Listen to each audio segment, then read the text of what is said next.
Assalamualaikum warahmatullahi wabarakatuh. Saya Melenia Megak dari kelompok 2 akan mempresentasikan konsep teoritis reseptor yang beranggotakan 1. Melenia Mega, saya sendiri, lalu Mustafa Alim, Nisa Aura, Nur Fatimah, Poppy Eko, Ristalita, Riza, Salsabila. Selanjutnya akan dibacakan oleh teman saya. Pengertian reseptor. Reseptor adalah salah satu atau sekelompok sel saraf dan sel lainnya yang berfungsi mengenali rangsangan tertentu yang berasal dari luar atau dari dalam tubuh. Sistem saraf berperan menerima, mengolah, dan meneruskan hasil olahan rangsangan ke efektor. Fungsi reseptor 1. Mengenal dan mengikat suatu ligan obat dengan spesifitas yang tinggi. 2. Meneruskan signal ke dalam sel melalui A. Perubahan permeabilitas membran, B. Pembentukan second messenger, 3. Mempengaruhi transkripsi gen, 4. Merangsang perubahan permeabilitas membran sel, 5. Mempengaruhi transkripsi gen atau DNA. Dari fungsi tersebut, reseptor terlibat dalam komunikasi antar sel. Reseptor menerima rangsang dengan berikatan dengan pembawa pesan pertama atau first messenger, yaitu agonis yang kemudian menyampaikan informasi yang diterima ke dalam sel dengan langsung menimbulkan efek seluler melalui perubahan permeabilitas membran, pembentukan pembawa pesan kedua, atau mempengaruhi transkripsi gen. Ikatan obat reseptor. Obat plus reseptor menjadi respon. Senyawa obat berikatan dengan reseptor melalui ion, kovalen, hidrogen, atau yang lain. Kekuatan ikatan akan menentukan kemampuan berinteraksi. 1. Ikatan ion, serah terima elektron logam positif plus non-logam negatif. Contoh NaCl, KBr, CaS. 2. Ikatan kovalen, pemakaian elektron bersama non-logam negatif plus non-logam negatif.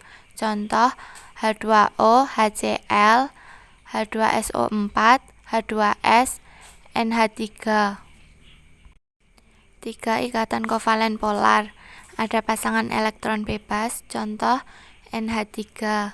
4. Ikatan hidrogen, ikatan antar atom H dengan O, N, dan F. Contoh H2O, HF, NH3, ROH, RCOOH. 5. Ikatan kovalen koordinasi, ada pemakaian PEB, pasangan elektron bebas. Contoh NH3 mengikat H pangkat positif. Untuk yang keenam yaitu ikatan ion-ion. Ikatan ion-ion ini terbentuk di antara ion-ion bermuatan berlawanan.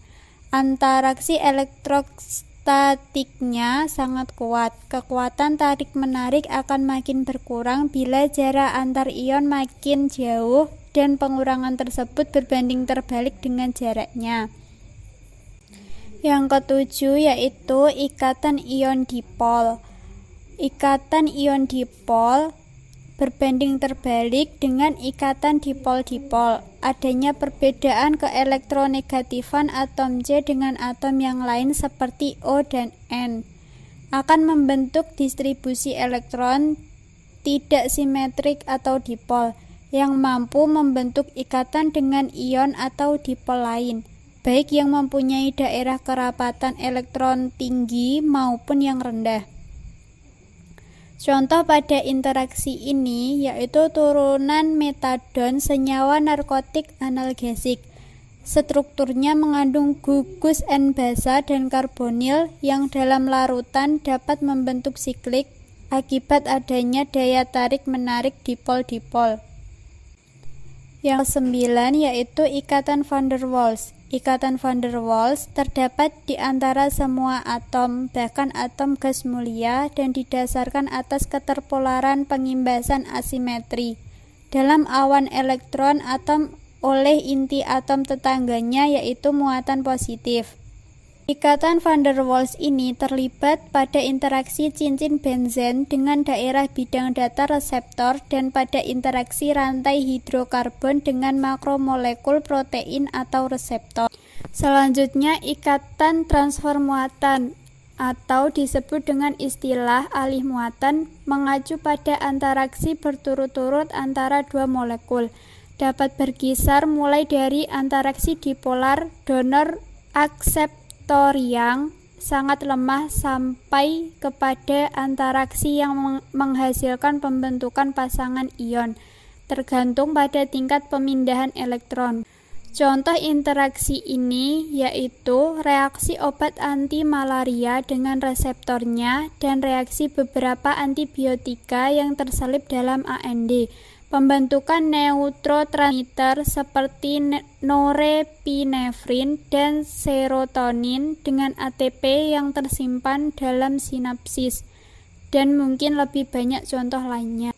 Untuk yang ke-11 yaitu ikatan hidrofob. Ikatan hidrofob mempunyai peranan penting, antara lain untuk memantapkan konformasi protein dalam pengangkutan lipid oleh protein plasma, dan untuk mengikat steroid pada reseptornya.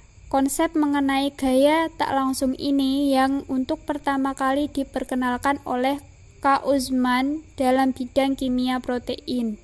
Ikatan hidrofobik ini pula memiliki kekuatan penting pada proses penggabungan daerah nonpolar molekul obat dengan daerah nonpolar reseptor biologis. Daerah nonpolar molekul O yang tidak larut dalam air dan mol-mol air di sekelilingnya akan bergabung melalui ikatan hidrogen membentuk struktur kuasi kristalin bila dua daerah nonpolar seperti gugus hidrokarbon mol O dan daerah nonpolar reseptor bersama-sama berada dalam lingkungan air, maka akan mengalami suatu penekanan sehingga jumlah mol air yang kontak dengan daerah-daerah nonpolar tersebut menjadi kurang. Bentuk molekul reseptor. Reseptor dapat terikat pada membran sel, sitoplasma, atau nukleus, yang masing-masing hanya dapat dilekati oleh jenis molekul sinyal tertentu.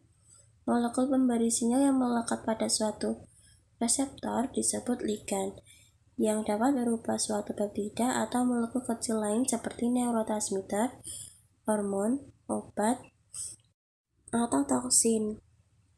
Contoh reseptor membran. Pada gambar nomor 1, ligand berlokasi di luar sel. Pada gambar 2, ligand terhubung ke protein reseptor spesifik berdasarkan bentuk siklus aktif protein.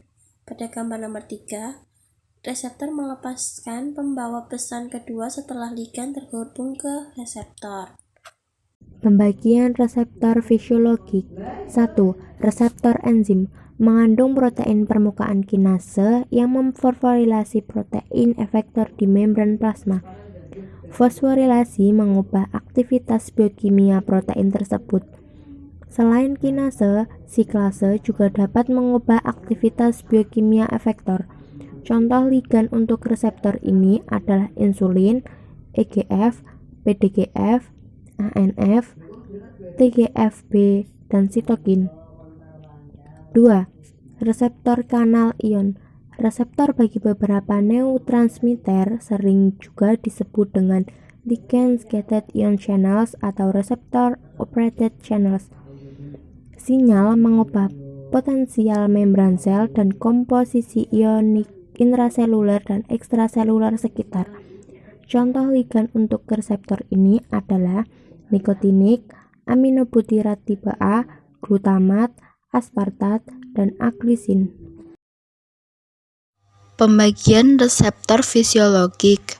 3 reseptor terkait protein G. Protein efektor protein G antara lain adenilat siklase, fosfolipase C dan A, fosfodiesterase, dan kanal ion yang terletak di membran plasma yang selektif untuk ion Ca2+ dan K. Obat selain antibiotik pada umumnya bekerja dengan mekanisme ini. 4. Reseptor faktor transkripsi mengatur transkripsi gen tertentu. Terdapat daerah pengikat dengan DNA binding domain yang berinteraksi secara spesifik pada genom tertentu untuk mengaktifkan atau menghambat transkripsi. Sekian presentasi dari kelompok kami. Kurang lebihnya mohon maaf. Wabillahi taufiq wal hidayah. Wassalamualaikum warahmatullahi wabarakatuh.